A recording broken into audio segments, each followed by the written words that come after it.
Bom, para todos, bom dia. Bom dia. Hoje a gente vai falar um pouco sobre o Smarter Planet, aqui que é um projeto da IBM já conhecido, aí, muito falado já na IBM faz um tempo, né?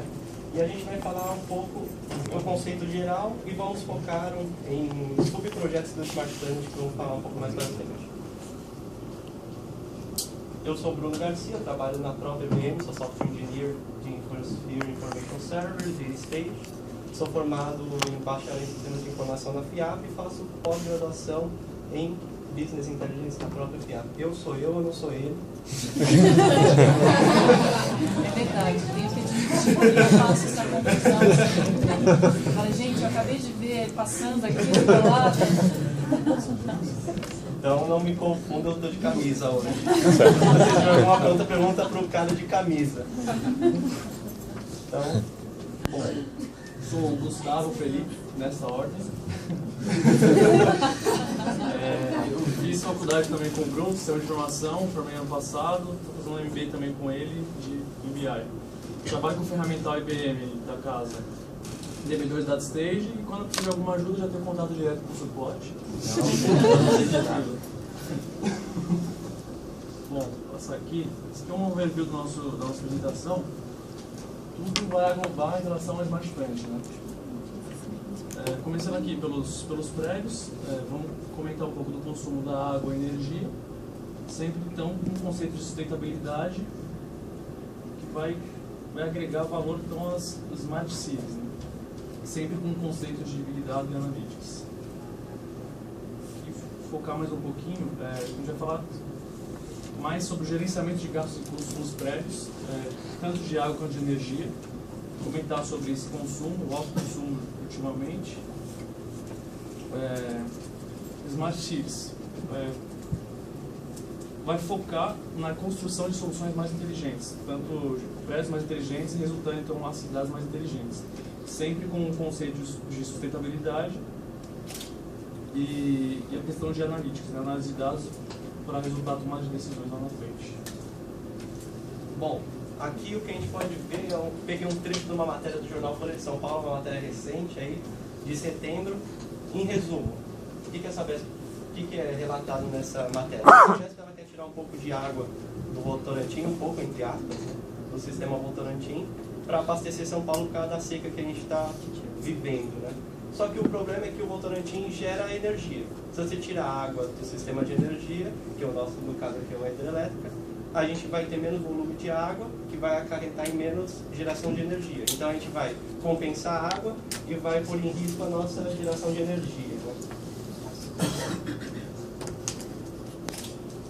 Algumas matérias aí recentes também, essa de setembro, enfrentamento de seca histórica em São Paulo. Seca em São Paulo, chuva incógnita, de agosto.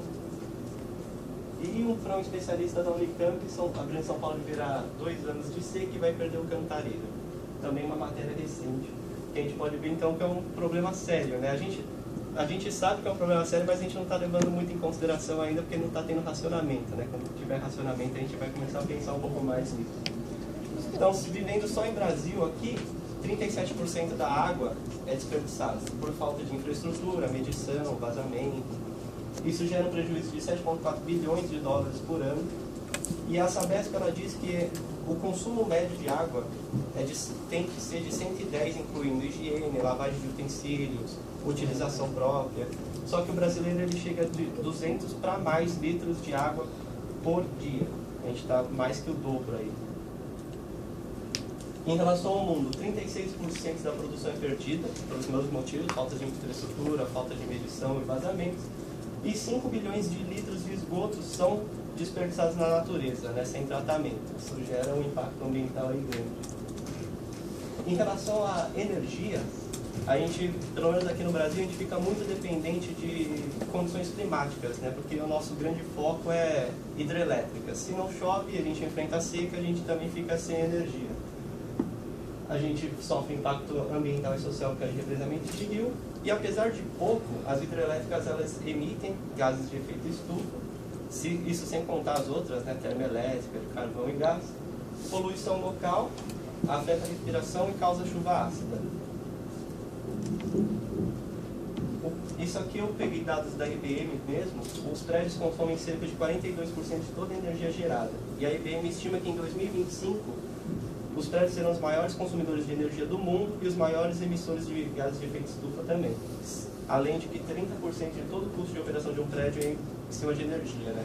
Luz, ventilação, elevador, monitoramento, tudo envolve energia aí, né?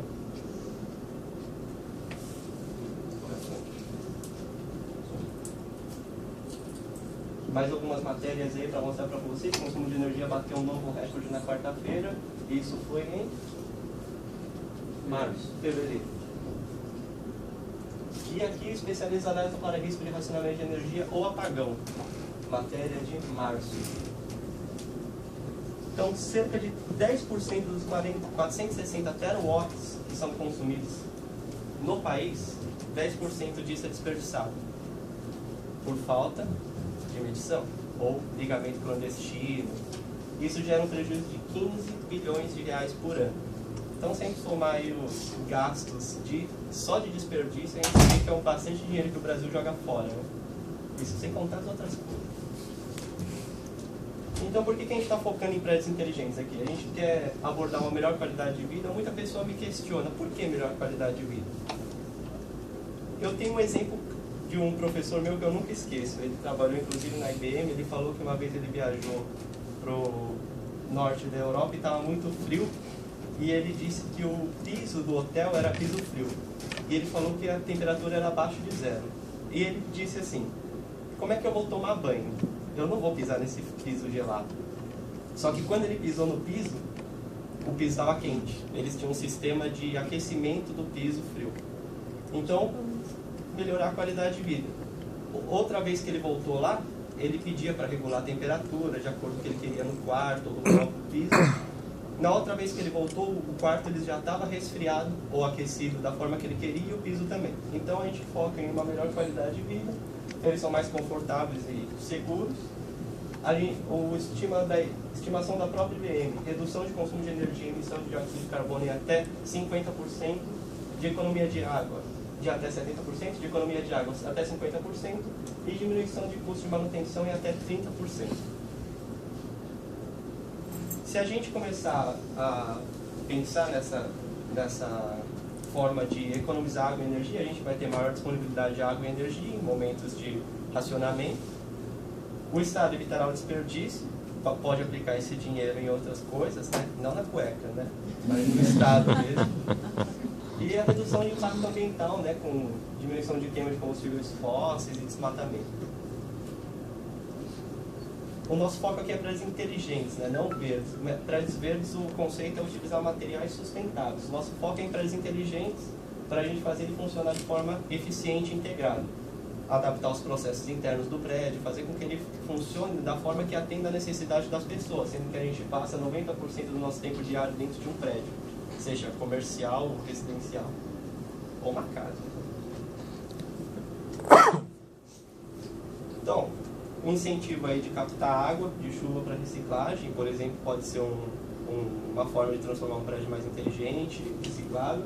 Por exemplo, esse exemplo é da própria IBM, usar o calor do data center para aquecimento, reduzir o uso de recursos e economizar dinheiro, é o foco do nosso projeto.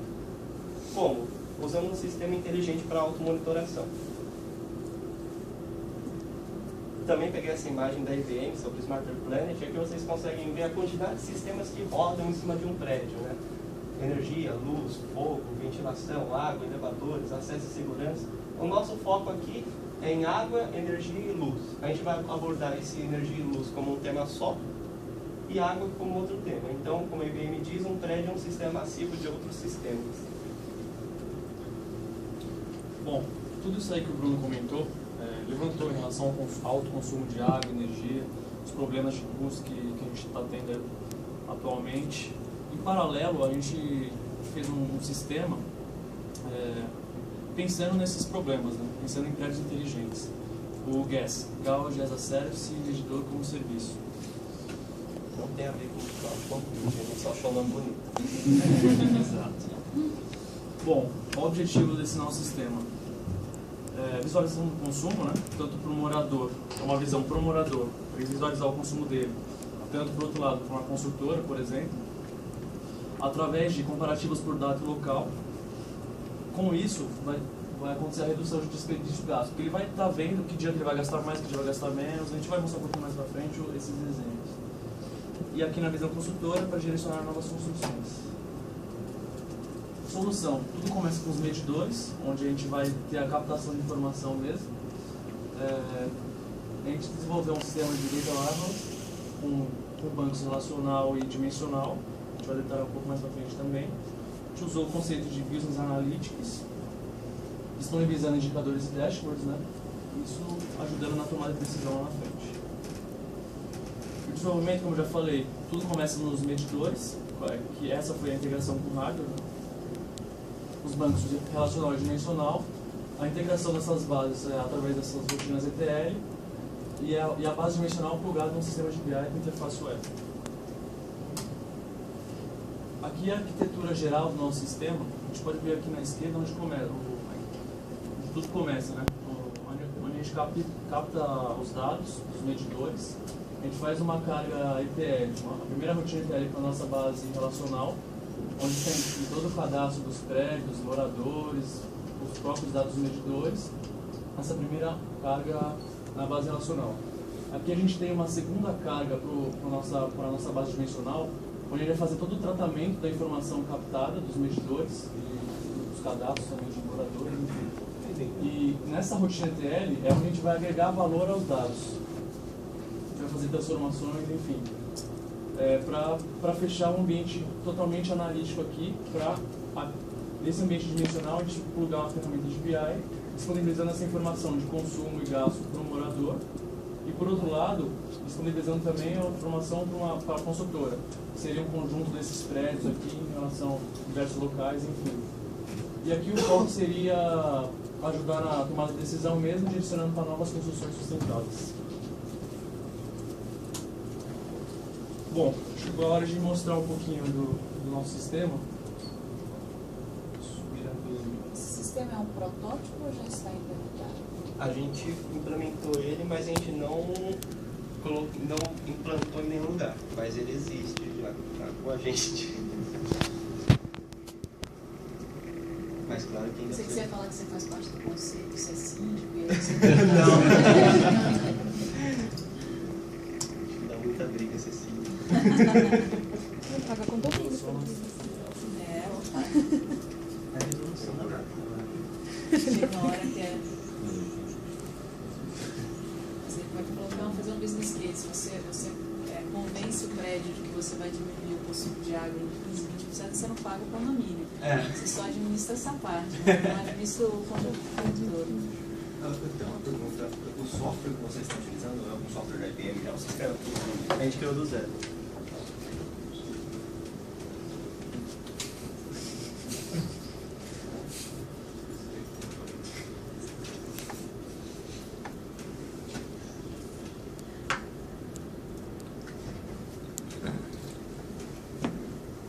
Bom, essa é a tela de login do nosso sistema.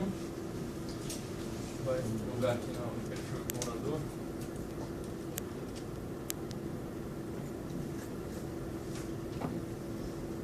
A resolução do projetor está meio baixa, né? Então, Vamos tirar o zoom aqui.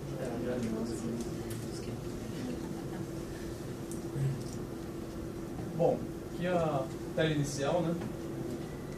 Onde o morador tem a visão geral do consumo dele, tanto de água quanto de energia. Começando aqui pelo consumo do dia anterior, dos últimos 30 dias e do ano atual, tanto para água quanto energia. E aqui embaixo, uma visão bem legal. No ano atual, de 2014, ele tem gastado mais nas quintas-feiras do ano de água e no mês de fevereiro. No ano de 2014 ele gastou mais no mês de fevereiro e principalmente nas quintas-feiras. E aqui para o caso de energia, mais aos sábados, no mês de maio. Clicando na opção água aqui, ele vai ter o consumo mais detalhado por ano. Entrando aqui tem toda a visão por mês, picos de consumo, nesse caso em agosto, principalmente no mês de agosto, a gente ficando aqui tem a visão por dia. Consumo de água. Para energia a gente tem essa mesma visão, que a gente, uma visão mais legal que um consumo detalhado, onde nada impede dele ter diversos medidores no próprio apartamento, pode comparar esse consumo. Por exemplo, vou falar aqui ar-condicionado, geladeira e chuveiro. Sempre começando pela visão do ano, onde a gente vê aqui um consumo um pouquinho maior da geladeira no 2014. A gente clicando aqui, a gente tem a visão por mês, desse ano de 2014. Aqui, como são dados fictícios, acabou ficando um pouco parecido, mas a gente clicando no mês, a gente vai ver uma visão mais detalhada. Por exemplo, aqui a gente pode ver no dia 15, ele acabou gastando menos com chuveiro do que com geladeira. Provavelmente não tomou mais seguido. Mas já está no clima do relacionamento. Enfim, aí tem essa comparação por medidores. A gente colocou também gás e temperatura, mas a gente acabou não colocando dados desses tipos de medidores, que assim, a gente conseguiu integrar no nosso sistema informações de medidores de água. A gente acabou colocando aqui, os exemplos que a gente mostrou. De energia foi realmente fictício, e gás e temperatura, sim. Toda a estrutura do sistema já está pronta para a gente conseguir integrar esses medidores e já conseguiria receber essas informações. Bom, aqui a gente tem um ranking, no top 10, a gente seleciona o tipo de medidor, se é água.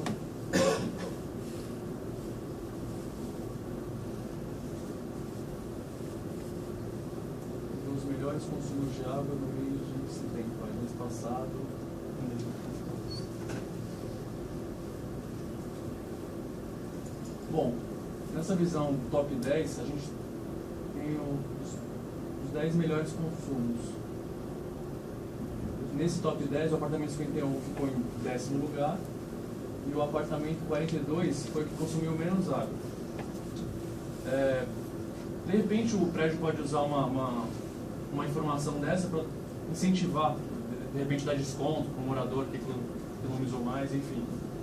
E vale a pena aqui salientar que esse ranking é feito em relação à quantidade de pessoas. Por exemplo, se o apartamento tem 10 pessoas, o outro apartamento tem uma pessoa, não ficaria justo, né? Então a gente faz pelo número de pessoas. No caso do apartamento de 10 pessoas, a gente divide esse consumo pela quantidade de pessoas. Isso é para ficar um ranking justo. E a última visão aqui desses relatórios de morador é o apartamento versus prédio. Ele é um pouquinho mais fechado, então a gente já deixou ele aberto aqui.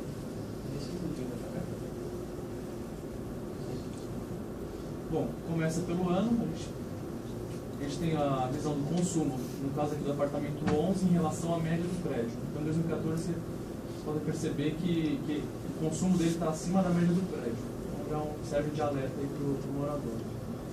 Aqui essa visão por mês, onde ele está todos os meses acima dessa média do prédio.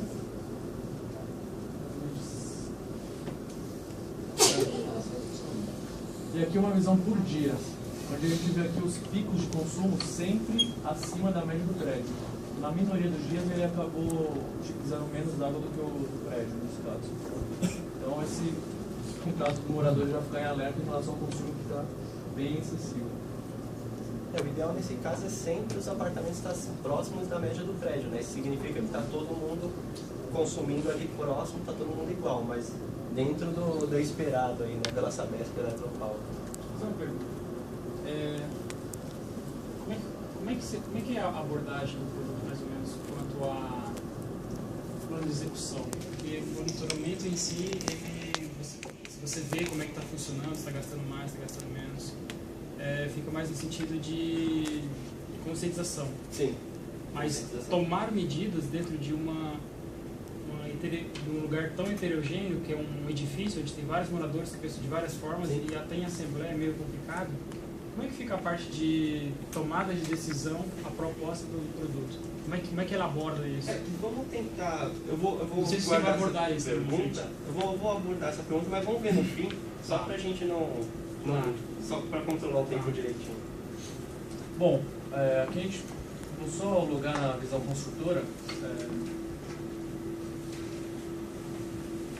Essa tela inicial aqui é fictícia, a gente não tem dados plugados, como no morador que a gente mostrou. Mas em si, assim, o que a gente já tem aqui vai demorar um pouco para carregar, a gente não vai ter tempo. Mas a estrutura do sistema é a mesma, só que aqui a diferença é que a granularidade não entra na visão apartamento, como no morador, na visão do apartamento e outros apartamentos. Nessa visão construtora, ele vai até no máximo nível prédio, vai comparar diversos prédios de um bairro, diversos bairros de uma cidade e assim por diante, vai comparar mais locais e datas. Bom, vamos voltar à apresentação.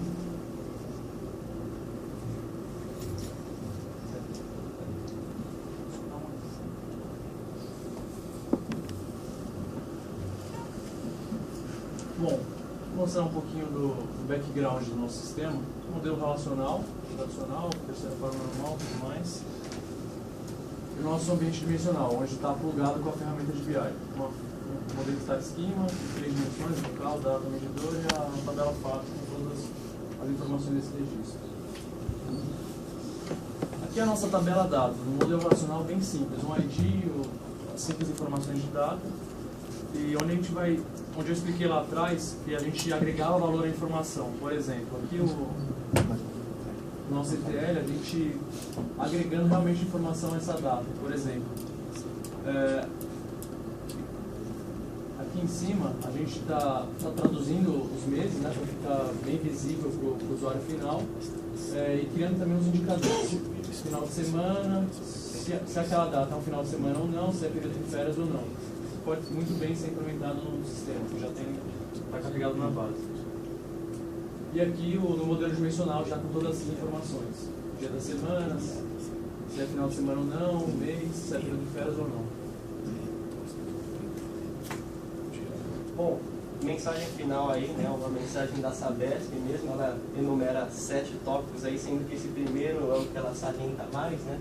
Que quem economizar 20% de água tem 30% a menos na conta. É o que a gente tenta mostrar um pouco também naquele gráfico do top 10, né?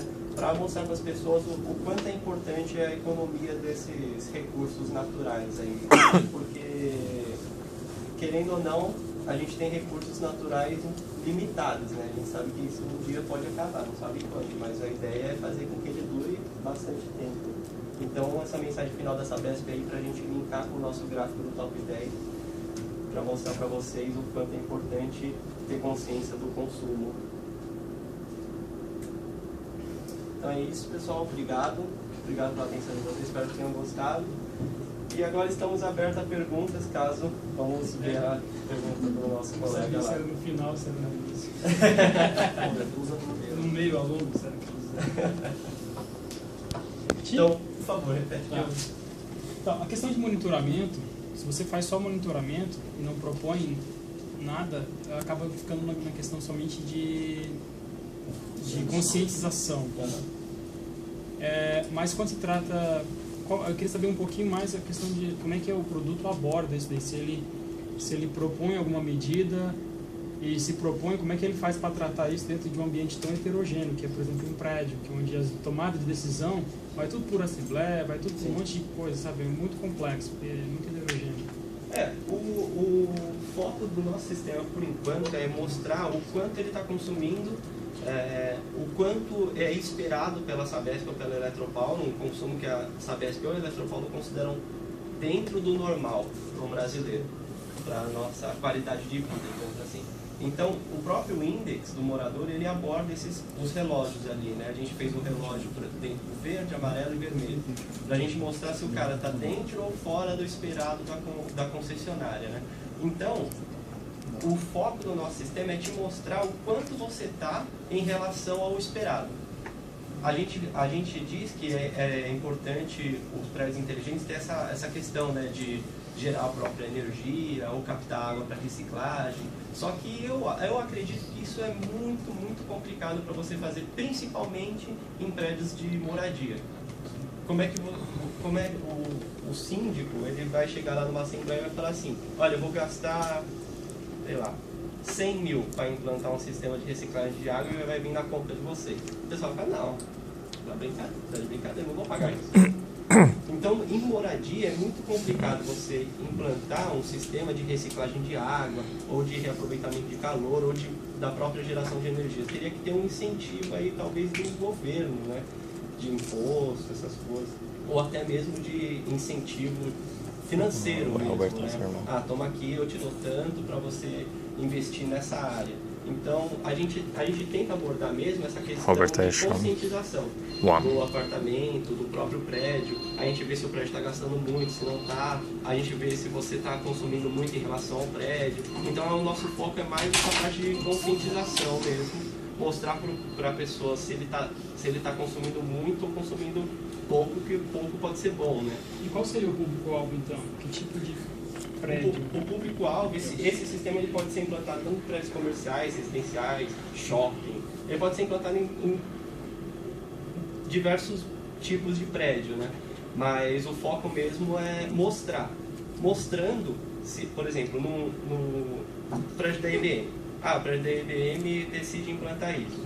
E ele quer usar esses dados para aproveitar esses dados para fazer um sistema de captura de água da chuva e reciclagem. A gente sabe que a gente está gastando tanto, então se eu fizer um sistema de captura de água que capta tantos litros de água por mês, eu sei que eu vou baixar meu consumo de água em tanto, então isso ajuda. Então a ideia é essa, é mostrar, servir de base para a tomada de decisão. Então a gente mostra o dado para análise e a tomada de decisão de acordo com a sua necessidade, entendeu? Sim. Ou de acordo com o foco que você quer ter.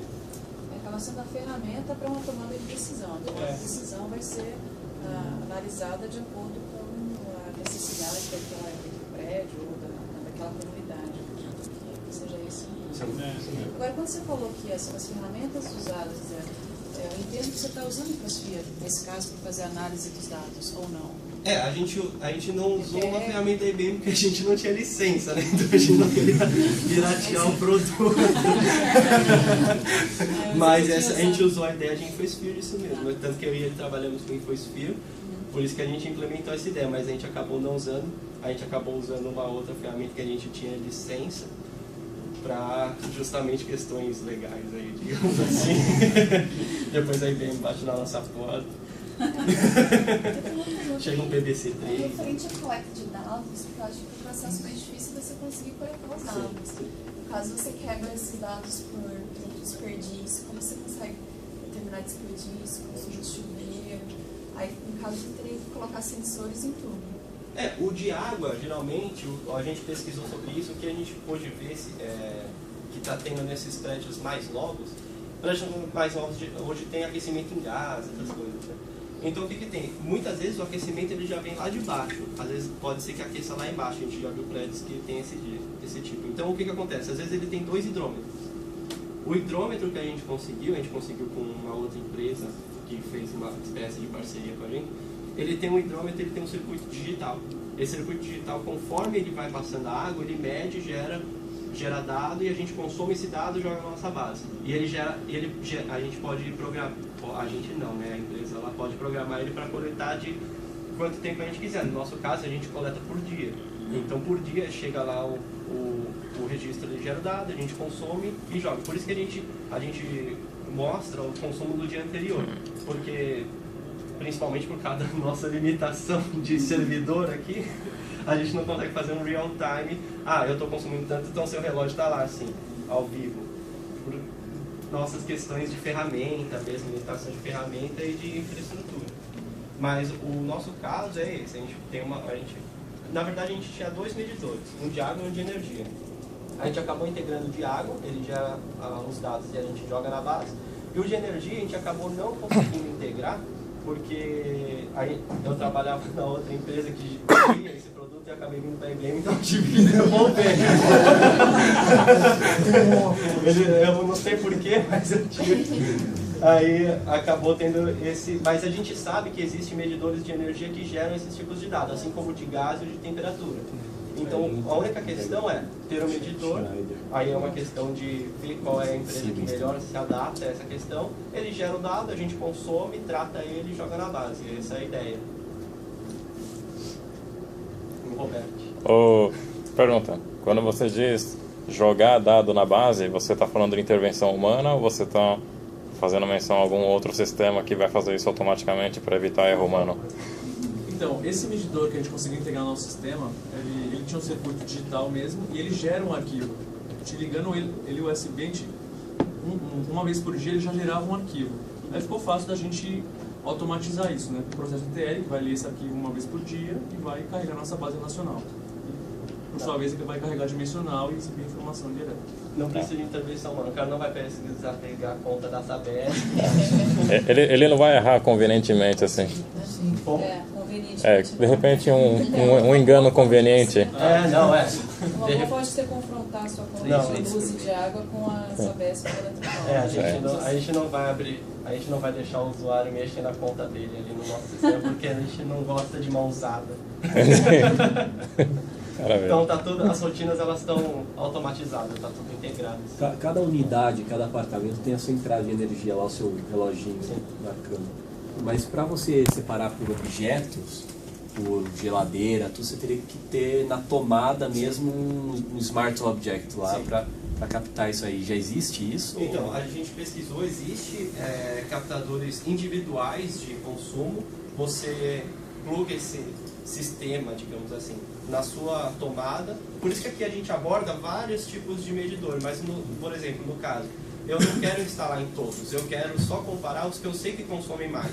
Por exemplo, eu quero comparar a geladeira, que eu sei que gasta muito, o chuveiro, que eu sei que, se o chuveiro for elétrico, né, que eu sei que gasta muito, e sei lá, se a pessoa tem, por exemplo, um ar-condicionado, uma televisão de tubo, então ele fala assim, não, eu quero ver esses caras aqui, porque eu sei que eles gastam muito, então como é que eu posso controlar eles para economizar, né? E aí então, conecta, tem que ter uma rede Wi-Fi em casa, porque não dá para cabear tudo isso daí. Ou mesmo do próprio condomínio, né? Sim. Aí seria um investimento do condomínio, acredito. Acho que se fosse lá em casa, eu colocaria no ferro elétrico. Pode ser. Mas você tem que pôr na tomada e você pluga no ferro. Secadora.